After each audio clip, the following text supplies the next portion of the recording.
So glad. One more, Kim. I saw a lot of random acts of kindness this week. Shout out to Rachel Hughes. Is she here today? I don't see Rachel. That's unusual. As you know, the road construction down here, and there's no sidewalk, and there was an senior citizen that was trying to get across, and she ran up and grabbed his arm and walked him across the street. So I've been seeing a lot of that out on the streets this week. I love that. So it makes such a difference. You don't. And I was trying to get to him, I couldn't get my dog fast enough. So I Poor little Daisy. I know, Tin Lizzie, and I'm like, shout out to you. You got there before I did. So that's amazing. Awesome. I love that. That's such an important message, and honestly, it's a part of our own personal stories, and that's what we're here to talk about today. It's storytelling, and we come up to all of these workshops and talk about the importance of telling your story, and we thought maybe we should give you some advice on how to tell your story. So that's what we're going to talk about today. So, Lauralee, your computer, the clicker. Where's the? Is it not going? No, but I think it's because that's up. Okay. Hold on. All right. Now see. Yay! Okay. All right, we're using a new computer today, so just bear with us for a minute. So before we get started, you know it's always important for us to learn what inspired you to come. So we would like to hear just a few reasons when you heard about this workshop and you read the description, and we talked about it last time if you were here. What do you hope to learn? Why did you decide to come out this morning? how to be better organized. No. Ladies first. I was like, how to be better organized and not overspeed. Lifelong problem. So Tina, if I could add a little more context, are you thinking how to better organize your stories? Yes. Okay, perfect. Perfect. Ron? Basically, how to tell your story. What's the right flow? Where do you even start? You know, because I catch myself sometimes telling from A to Z where all I need to tell them from F to. Yeah, but what's the most important? Peter Card say, shut up. I feel yes. Yeah. Writing a story to certain audiences, like what story to tell where. You have to know your audience. They're the most important part of the story, right? Yeah. Ed. What platforms should I use? Platforms for storytelling. Very good. Caitlin, did you raise your hand? Mine was kind of like hers, but more focused on like making sure I'm not telling the story from my perspective, but making sure I'm telling the story that the audience will want to hear. I love that. Very good. We're going to have a good exercise on that. Yeah. Like how to break through the clutter of all the information that we're inundated with all the time and really grab someone's attention with a headline or story. Yeah, we have a lot of digital noise and we have so many distractions. So how do we actually break through that? Yeah, great. Well, I think I saw another hand somewhere over here. No? Am I hallucinating? All right, these are awesome reasons to be here, and we're going to cover a lot of these throughout the session today. So thank you for sharing that feedback. If you have to think in your mind, when I ask you this question, the greatest human invention that we've ever created as humans, what would you say? Writing. Wow. That was quick. I'm biased. Well, we have an English professor here, so... And she actually kind of stole the answer. So I'm going to keep going. The answer is stories and writing. And I was just at Disney World last, 2 or 3 weeks ago now? I don't even remember. And has you know that big circle at Epcot? I can't even think of the name of the ride, but they basically take you through time and talk about innovation and history and why are we here? How did we evolve? What was the key point behind all of this evolution and innovation? And it started with the idea that we were able to document our stories. We were able to transfer knowledge, information that we knew, starting with drawings on a wall. Then we got to the print press. Then we got to, there was all these cool concepts throughout the ride, and they just tell you all these evolutions. And now, you know, Ed said earlier, what platforms do we have now? We're not writing on our walls anymore. We have apps on our phone. We have video footage we can use. We have platforms like social media and email marketing and blogging. It's kind of overwhelming, actually, how many we have now. But the beauty is, when we do it the right way, and we understand that the importance of stories and how they are so interconnected to literally everything we do, Stories shape how we interact. They shape how we interact with people, how we understand people. They shape how we connect with people. Stories are the foundation for connection around how do we define what we have common ground on. Communication, obviously. We communicate around stories. We started it out this morning by doing that. What's great? What's going on in your life? Those are all powerful stories about your lives to communicate. Stories also help us build hope. We talked about your brother-in-law with going through chemo. That's going to build hope one day. That's what that story is going to do. And they help us live and dream. Stories are so important to our lives. And as marketers and business owners, we sometimes feel the pressure to have sales or to have certain metrics. And so we don't always tell stories that are about our audience, like we talked about being important. We tell stories about ourselves. And why do we do that? Because it's the easiest thing to do. We know ourselves better than anyone. We also like to lead with what we do, not why we do what we do. So we're going to talk about how do we actually break through those barriers and tell good stories. When you look at this logo, which I obviously have experience with this brand not too long ago, what comes to mind when you see Walt Disney in that logo? Innovation. Family. My childhood. Your childhood. You said tickets? No, that's how long ago I've been tickets. There's some others that really won't. Before the wristbands. Those are amazing. And if I had to summarize, I would think about the experience. Everything about Disney is based on experience. It's all about the details. There's this new ride called the Slinky Dog roller coaster in Toy Story Land. And when you walk in to Toy Story Land, first of all, yes, you're welcome. There's a Toy Story Land. When you walk in, you're a toy. They have purposely overgrown in the roller coaster trees that look like and make you feel like you're in a backyard. And the army men are walking around and they're like, hey, toy, you want to play with us? And you just instantly are immersed into this experience that you're like, I'm kind of a toy. I'm definitely a toy right now. And it's really amazing. And they think that detail through everything that they do. That park, that Toy Story Land, their trash can was even color-coded like a Lego. They're like, we're not gonna have regular trash cans. They take it up a notch every single time. What about this logo? What do you think of when you see this logo for Facebook? Gossip.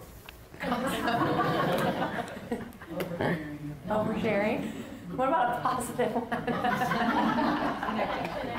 Connection. Good. Connection was actually the word that we used too. I also think Facebook is a great illustration of community and how well we can build a community on Facebook. But Facebook really started out by saying, we want you to feel connected with everyone that's important in your life, and maybe people you don't even know, because there's power in relationships. And it is something that has transformed our entire lives. How we communicate, how we invite people to birthday parties, how we ask what's going on in people's lives. Sometimes you don't even have to ask how things are going because you already saw it on Facebook 5 minutes ago. That's actually kind of sad. So you are actually in this point of over-connection maybe, but it's still connection. What about this logo? Oh, go ahead. To hang on the Facebook, because some of the other comments. So in general, people felt when Facebook was moving away from their why.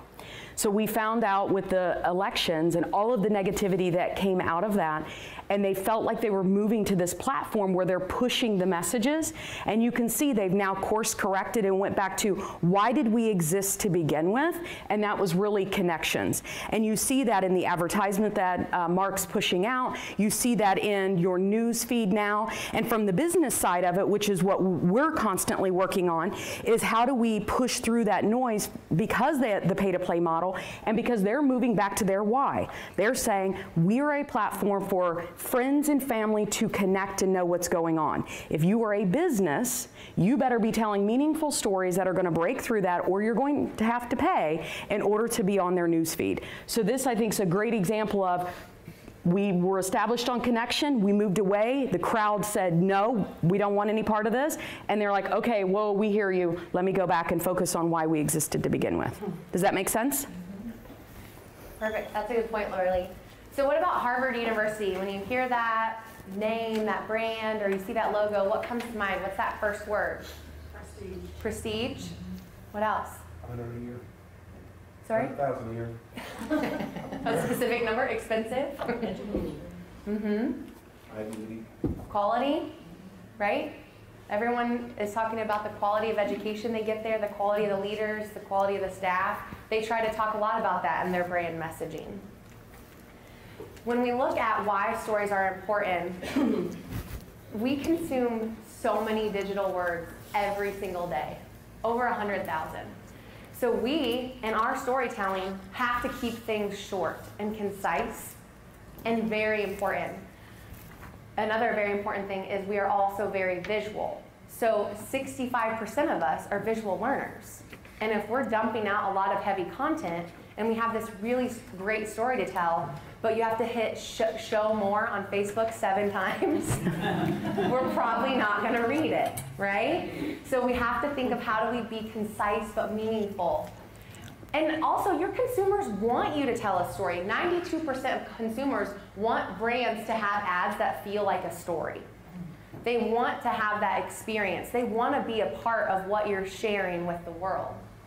And our brain is 60 times faster processing images comparison to words. And you're even a writer, and you're kind of like, I know. But words are still really important, which is why we're going to talk about them today. So you have to use your images for your compelling content. You have to understand how does what do I say translate to what people feel into what they can see, okay? So when we think of using storytelling on social media, there's a lot of benefits to it.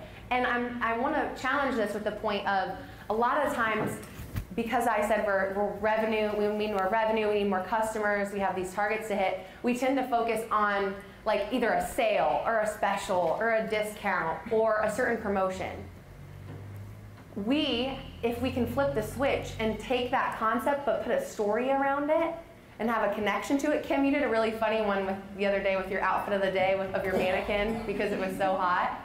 Like something was happening in real time, but she posted a picture of just a mannequin and said, here's your outfit of the day. And like that's different than saying, hey, I'm having 20% off today, it's really hot. She was being funny and relatable in a real-time marketing kind of way. So that's what I mean when I say, yeah, you all want this to come in, you want the sale, but how do you be creative with what you say in your stories? Because you're going to inspire and motivate your online followers the moment you start focusing on storytelling instead of selling. You're also going to trigger an emotional connection. How many of you have bought something because it made you feel something? I have no doubt because you're an emotional person like I am. But you bought a mansion. The Jeanette. Yep. That was a very emotional decision. Yeah. It made you feel something. Yes. I was unwise to buy a motorcycle after my first divorce. Another emotional I connection. had to have my insurance agent drive it to my house because I didn't know how to drive it. Classic, Stu. Classic. Very good. That's why I did divorce. What else? We've got a mansion and a motorcycle. Any practical buyers in the room? I bought like something. You said emotional. I know. Julie. I think a really good example of this is those Tom's shoes, if anyone knows Yep. them. Yes. They Great. very much push their story and, you know, the way that they make a difference. And that was really big, and me deciding to buy, like, oh, I don't know, a 10-pair of shoes. And you know what? Honestly, they're not even that good quality of shoes. And they make your feet smell after like 2 weeks. You're like, wow, I gotta throw those away. Yep. But a great story. But it's an amazing story. For those of you who don't know Tom's Shoes, they give away a pair of shoes for every shoe that they sell to a children in need. So if you buy a pair of shoes from the website, what, $65 or something, Yeah. they promise to give a pair of shoes to a child in need, which is amazing. And I've also bought like 4 pair. And my in-laws own Esmond's shoes, so obviously they were like, they're not supportive. You need better support. But if you want to take a hot look at these shoes today, very similar story. This company actually makes these shoes out of recycled water bottles. And these are Rothy's. And they sent me an email. We talked last time about personalized email marketing and the importance of making a connection through email and breaking through someone's inbox. They sent me an email and said, hey, we love our teachers. And I was like, oh, cool, I'll check this out. And then they said, you're doing a great job. Hope school's going well. Here's 20% off shoes just for you.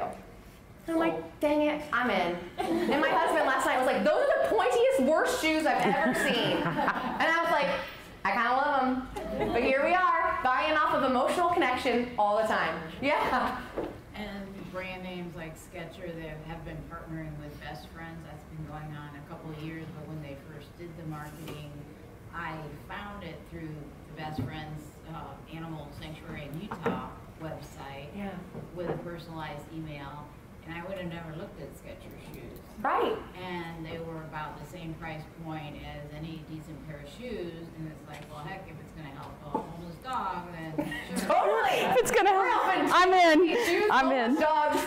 Stu's emotional support after his divorce. Thank God for his insurance agent that drove it home.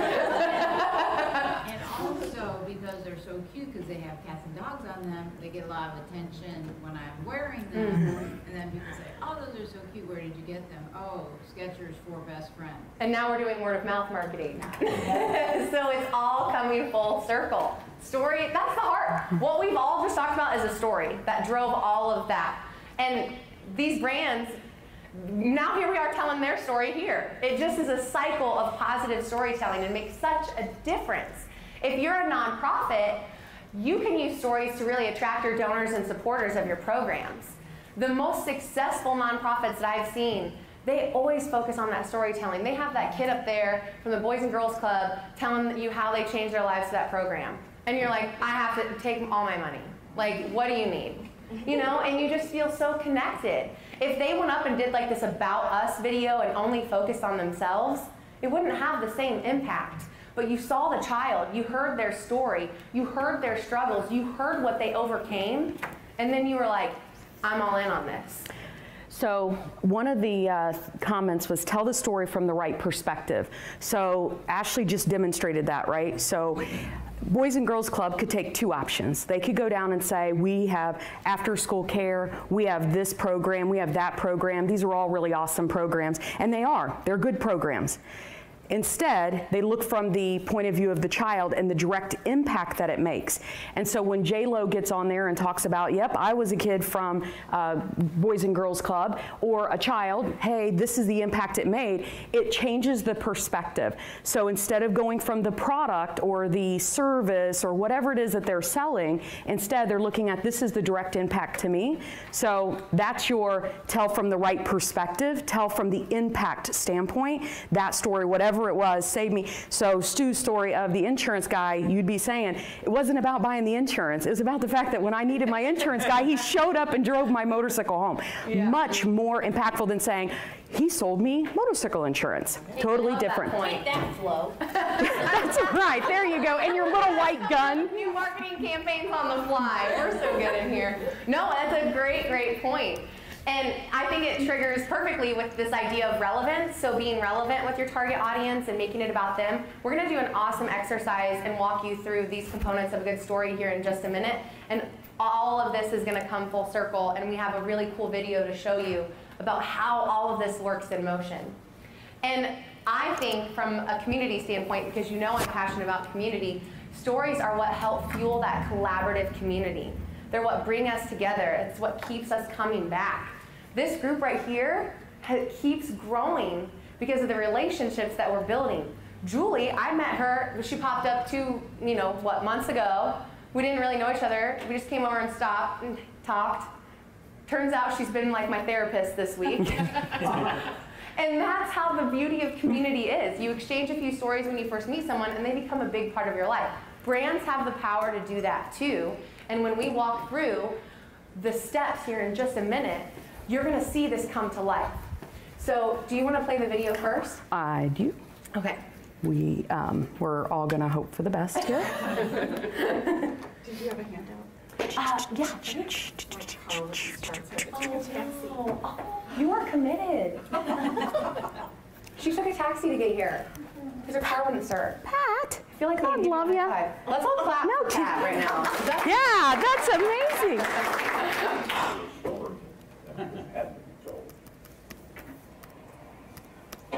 For a deaf person like Ibby Parata of Leesburg, Virginia, getting the drink you want at Starbucks can be a tall order.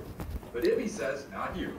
Thanks to a barista who recently did something truly grande. When I came in, the first thing she did was she wrote the note.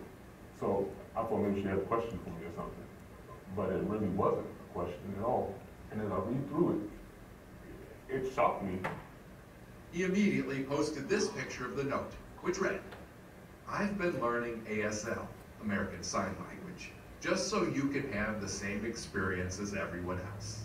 What can I get for you today? That barista is Crystal Payne. 2 Trenta iced coffee? She's new here. In fact, she'd only waited on Ibby once before deciding to go home, go on the internet, and learn sign language for him. Maybe I spent like 3 or more hours on it. Getting ready to take one order? Yeah. If he's a regular and I want to make that connection with my regulars, I should be able to at least ask him what he wants to drink. What do you want to drink? Today, Crystal knows everything she needs to wait on Ibby. Caramel frappuccino, please. And that really is the extent of their interaction. To Crystal, it's no big deal. But to Ibby, who says navigating a hearing world is often frustrating, what Crystal did was a wonderful gesture that he will never forget. He even saved the note. It's something that was very inspirational, so I wanted to keep it in the frame. Sometimes customer service is a bad rap, and it's often well deserved. Hi, what can I get for you today? There are those frontline workers who go above and beyond, not for a tip or because the boss is watching, but because kindness is who they are.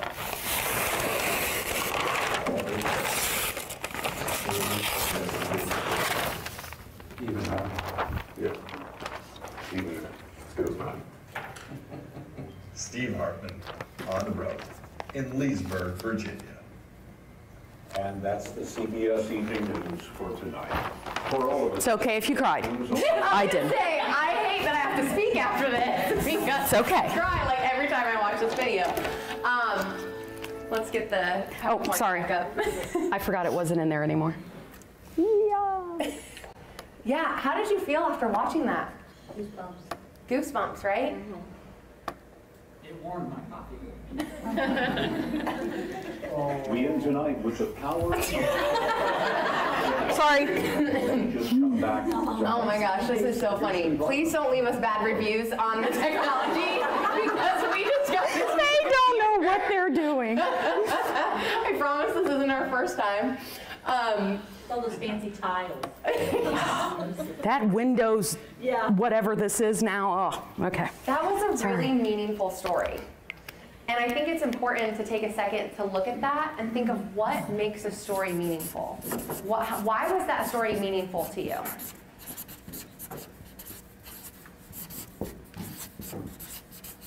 Because she went above and beyond what her normal duties were. I know they already said that in the video clip, but to me, because kindness rules over many other areas, I mean, like the top thing in my life. So that was something that I would have done if I was in her position. So it connected with me on a very personal level. So I heard 2 things based on what you said. I heard that story was meaningful because it illustrated relevance and emotion. And alignment, potentially a third one would be alignment with values.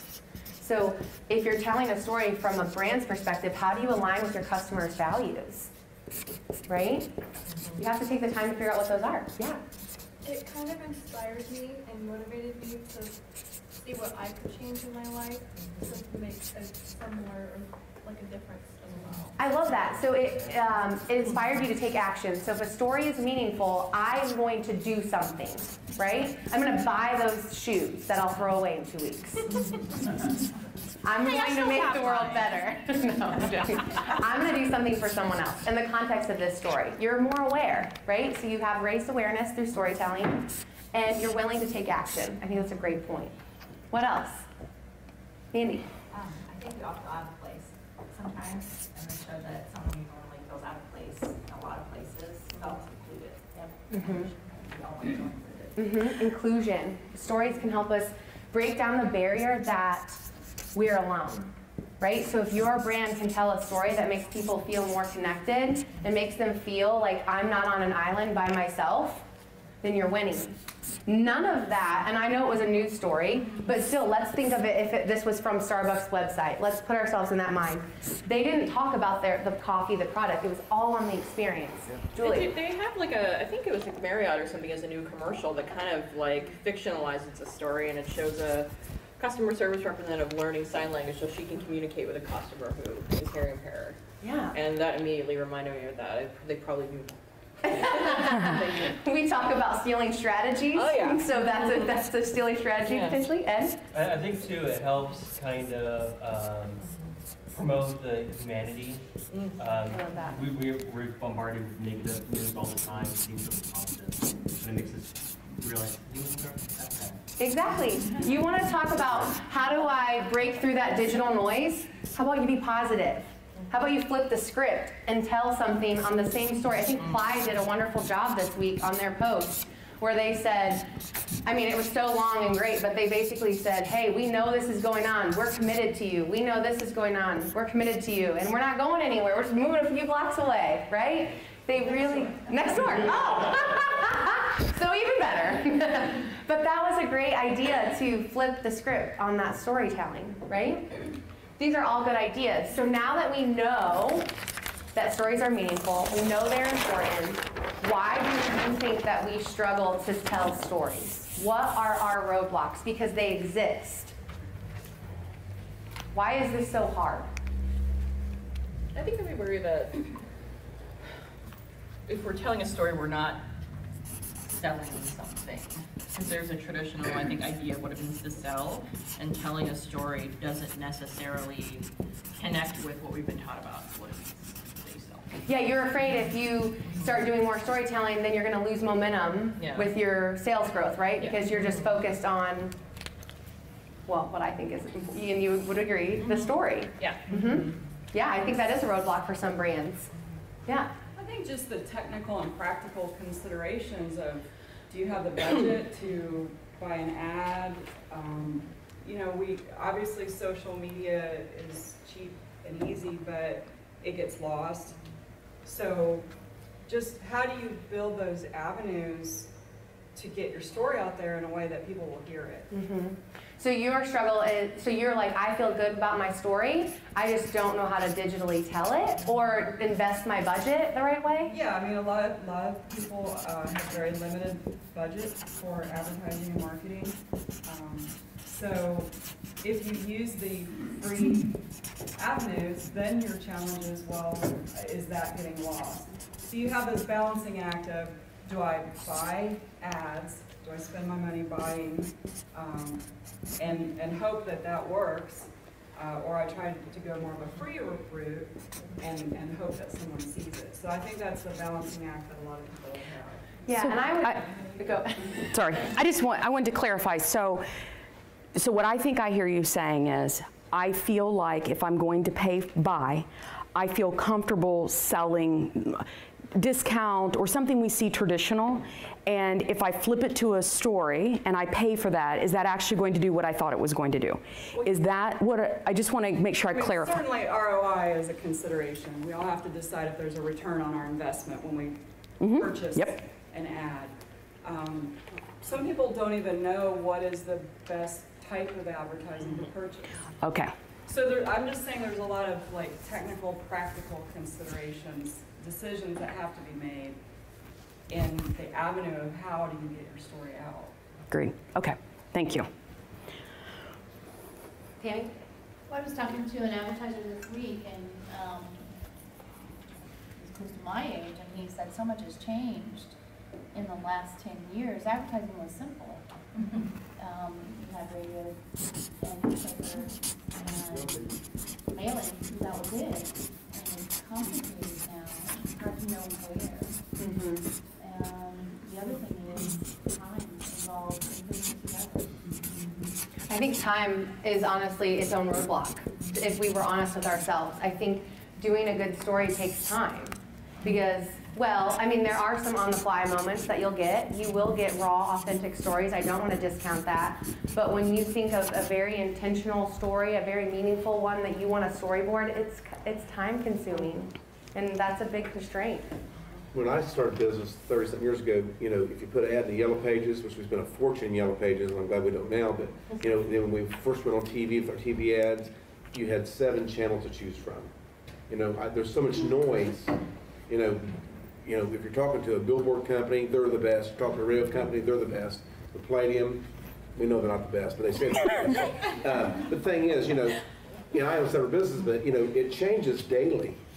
And we're constantly trying to figure out where people can see us at, and we're not afraid to spend the money. We just want to make sure we're not burning our money. Mm-hmm. You want the conversion. I want the conversion. Mm-hmm. And, you know, today it might be radio. Tomorrow, it can change that quick, or even this afternoon, it can be Facebook. I went to a seminar with on Facebook ads. Procter & Gamble was there, and this is just to share through this group. Procter & Gamble says don't ever spend over $10 on a Facebook promotion, because that's all they do.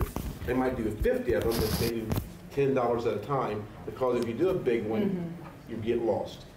Just, it amazed me that Procter & Gamble would only spend $10 on a Facebook promotion, and here I'm sitting here spending $500. Yep. I know, and it's like, we all, it's like, I think imposter syndrome is very real, right? And we're like, oh, this big brand, we have to, you know, compete with them and know what they're doing, what they're spending, and then they're like, yeah, we're humans too. Like, we're only going to spend $10 there and see how it works. And I love that they were very authentic and open about that, because it's true. I think if you start from a place of meaning and you start of a place of understanding where your audience mostly lives and spends their time, and maybe that takes some research and experimentation, you're not going to potentially figure it out overnight, but through your ROI tracking and conversion, you should get a good sense. And that's why it's really important to have that tracking system in place, which I think I'm hearing a new topic come to life in my mind. So we'll definitely want to keep going with today's storytelling, but... I have one more question. When they watched the video, it was sappy, sad, happy, and all. I doubt a lot of stuff like that's authentic, because of the news we hear. You know, you put these 5 news channels with politics, and we don't get into that, but everyone says a different story about the same thing. One says it's blue, one says it's black, one says it's red, one says it's yellow. And, you know, I always worry about when something transpires in our companies that is really something good. You know, years ago, a lady got robbed. They did the front roof. The old lady didn't go look at the back. We did it for free, looking for publicity. Didn't get a darn thing except a bill. I paid for the roof. You know, but if people were told that story, you know what I'm saying? So, well, I think I politely disagree, only because what you, like, let's flip the script. So maybe what you say is, instead of it like assuming the intent of publicity, you encourage her to share the story, because she's the hero of the story, not you. You saved her life. I'm trying to sell stuff. But she's the hero. She's totally the hero. You're exactly right. So let's talk about that. Perfect segue, Ron. I promise I didn't plan that. Yeah, that's good. Yeah. So Lauralee is going to take us through the 6 elements of a successful story, and we're going to apply this to the video that we watched, and hopefully all of this comes full circle, okay? Hopefully. No, I don't have to have it. I don't have to have it. I'm just going to grab my little paper. So if you know anything, how many of you are big movie watchers? All right. So if you look up here and you think about Hollywood, they are the masters at the hero's journey. If you think of Lord of the Rings, you think almost any cartoon from Disney, the list goes on and on and on. They are the master at this. They're about, keep me honest, Julie, if you're an English major, you probably know better than I do. There are a couple different ways to tell a story. The hero's journey tends to be the most popular.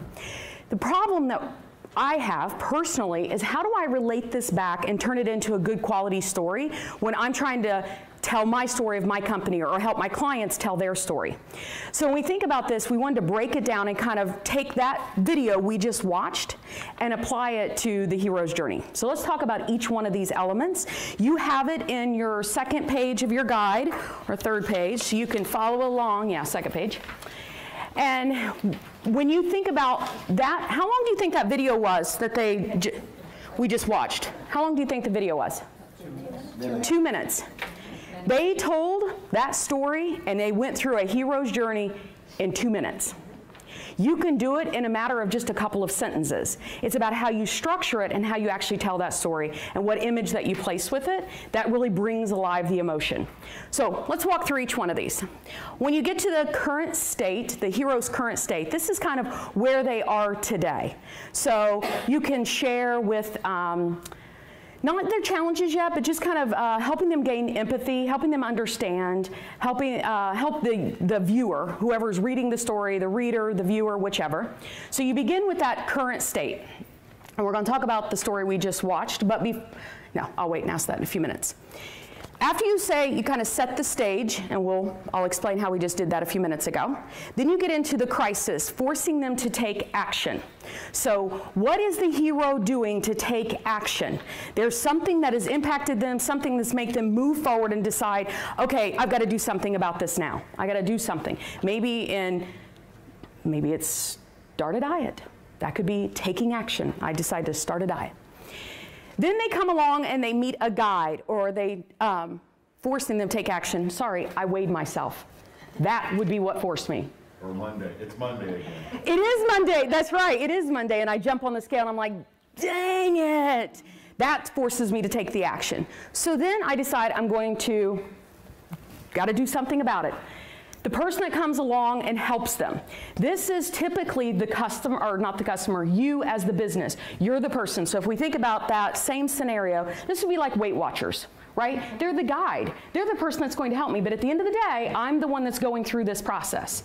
So when you're looking at from a storytelling perspective, and again, you could do it in 3-4 sentences, a 2-minute video, 90-second video, 60-second video, it can be done. Then you have the emotional conflict piece. So this could be, in my scenario, if I go to Weight Watchers and I begin to have this emotional, I need to change my eating habit and I haven't been able to. I need to be tracking my food and I'm not doing it.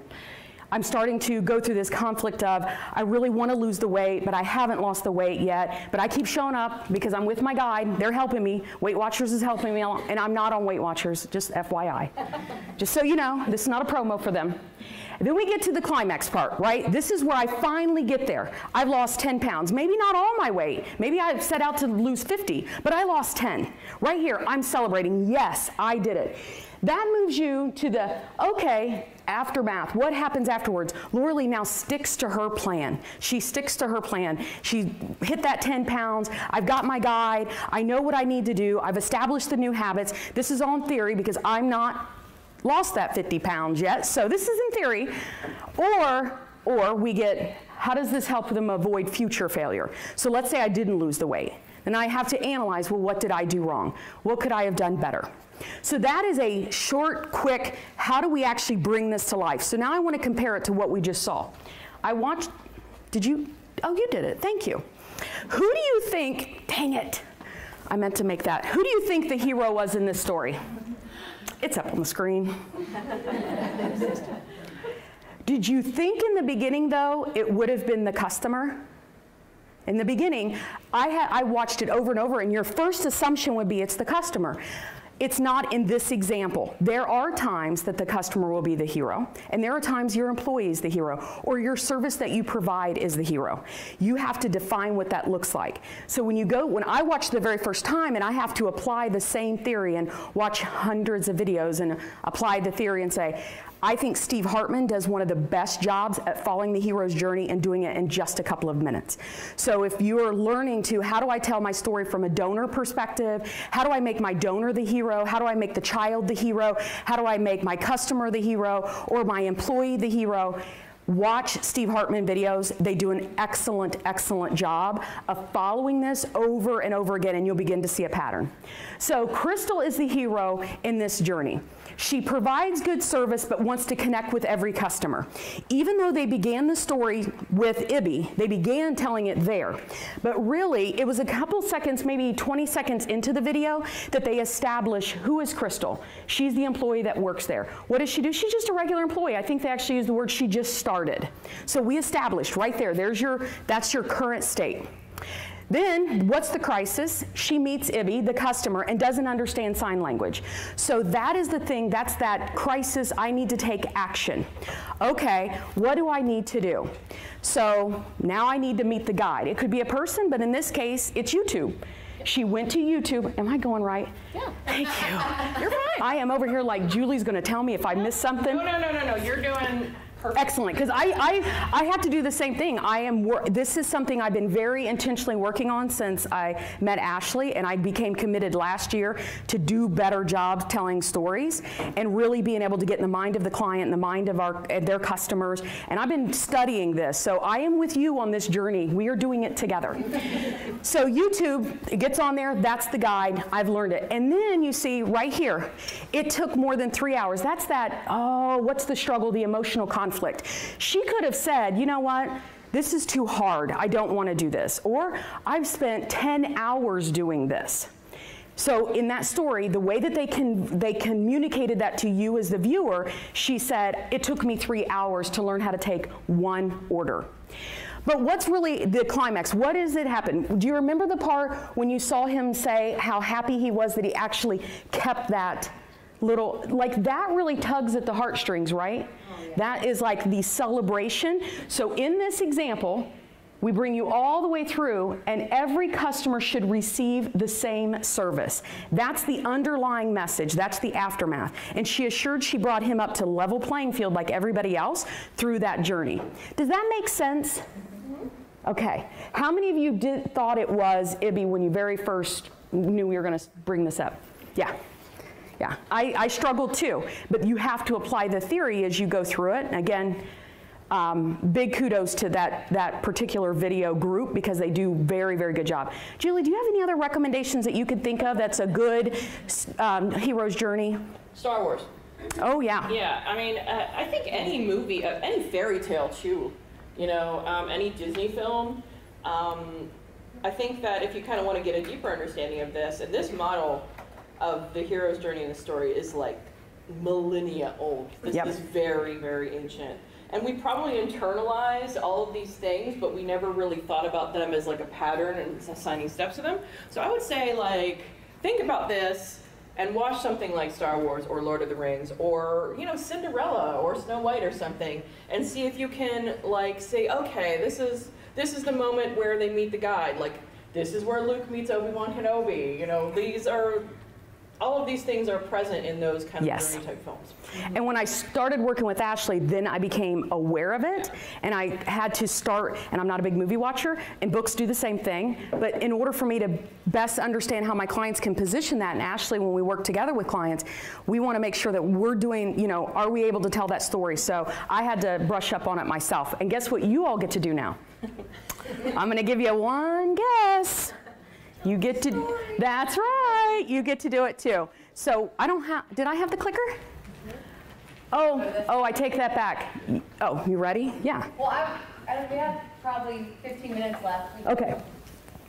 There we go. Let's go to this, and then we'll give you guys some time to talk about stories here a little bit toward the end. Because I know some of you are like, okay, perfect, we hear you, but like now what, okay?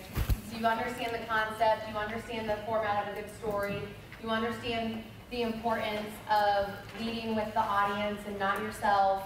You understand that telling the right story has flow and intention. You have to sit back and think to yourselves, what does the hero want in their life, from your business, from your brand? What do they want in their lives? What do they want to do in their lives? Really think about them from their perspective. Then, once you have a good understanding of what they want, you need to look at who or what is opposing them to get what they want. Is there something in the way? Ron, you said when the roof broke down, right? Like somebody else had tried, or she was struggling to get around. You know, what she wanted and what was opposing to get her what she wanted is a part of that story. Like a part of the struggle was no one else would help, right? And now somebody came and saved the day, and now my basement isn't flooded or whatever circumstance it was. So you have to include that opposition because that's still an important part of the story. And you have to understand what are their constraints that they're facing, because that's an important part of making that emotional connection. The third thing is you have to look at what will the hero's life look like if she or he does not get what they want. let's go back to the Starbucks barista story. If she never took the time to learn the sign language, he would keep walking in there with this barrier of communication every time, or he would just stop going because no one could understand. And when you look at that outcome of they're never going to come back, or they're going to feel not connected or not part of a community, then you start to see the importance of how that outcome is pretty devastating and what you can do to flip it. So always look at look at their perspective of what happens if this doesn't work for them. If you think of how to craft this story and now you have the right flow, it is a good idea sometimes to talk about data and statistics. So the stories that have some sort of a number in them have a stronger retention rate, about 65 to 70% retention rate.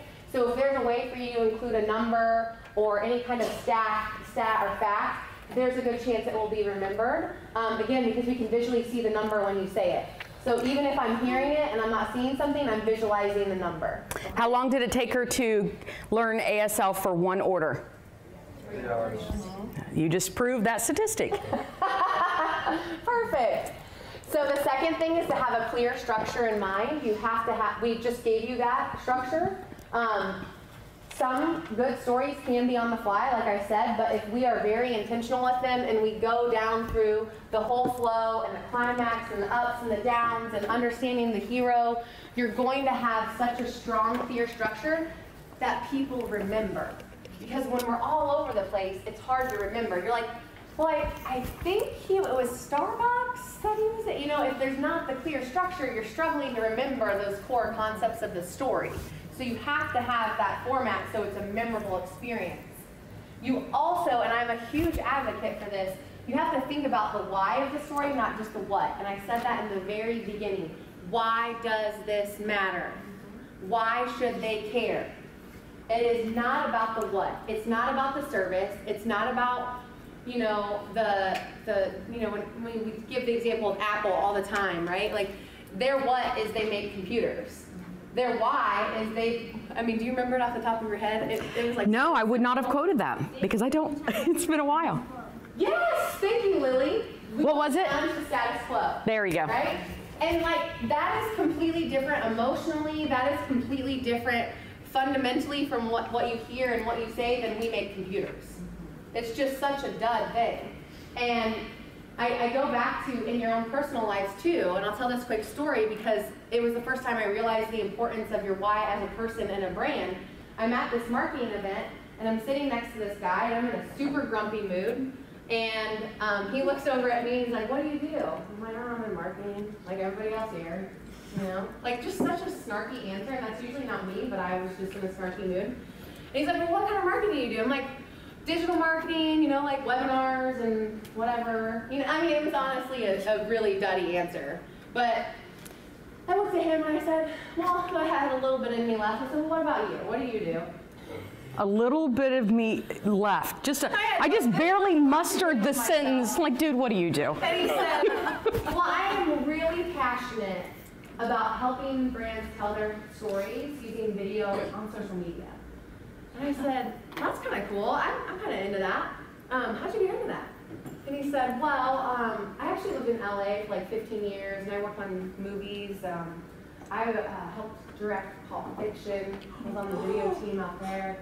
And I'm like, what? Here I am being a giant turd. And I'm just some random marketer like everyone else, and I'm sitting next to a guy who worked on Pulp Fiction. You never know who's next to you. You never know who's listening. And if you're not intentional, and if you're not thinking about what makes you unique, what makes you tick, what makes you great, you're going to be a dud to that really important person who, guess what, didn't connect with me on LinkedIn. Not that I tried, but he didn't seek me out. So it's so important to know your why. My why isn't that I'm a regular digital marketer. My why is that I love educating and inspiring people to be their best selves online and in person every day of their lives. Right? That's completely different than just saying I just do random digital marketing. You have to think of that with your story and your brand too. Because when you go and you say, I sell window shades. I'm We're gonna use do. I mean, you do more than that. I know you do more than that. So how do you tell that story in such a catchy way? And I'm just picking on you, I don't know if you actually say that. I mean, I think you're really funny, so you probably say something really clever. I can use up all our time, people will be bored. So be intentional and know what that story is on the fly, because it'll happen.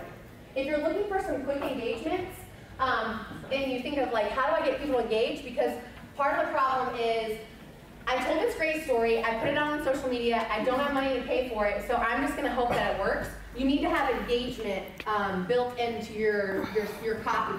So you can say things like, double tap if you agree, double tap if this has happened to you. Double tap when they do it on their phone means they're gonna like your post, which means it's gonna spread in other people's timelines, which means it's gonna see more people, okay? Say, tag 3 friends who believe this, tag 3 friends who have been to this. Make them think of action instantly in your post. Tag 3 friends who have been in a situation where they felt unwelcome and somebody welcomed them. That's a way to make that engagement on that news story, because now we told a great story, but it's not going to do anything unless we get people to interact with it and share it. You can ask them to comment below with your favorite. Ask them to give very specific feedback. If you just say comment on this post, people are going to be like, hi. Yeah, or they're just not going to do it because they're going to be like, well, what do you want me to say? Give them some inclination of direction, yes, that you want them to go down, but don't make it so long-winded that it's like, well, I don't know what to say, because that's super specific. You know what I mean? But if you give them that direction, they will engage. And my favorite one is to use emojis, like ask them to use emojis, because we all use emojis, or a GIF, like drop a GIF, if this, how do you feel, let me know on this hot day, and you know, like making them feel like they can find a funny GIF. People love responding that way.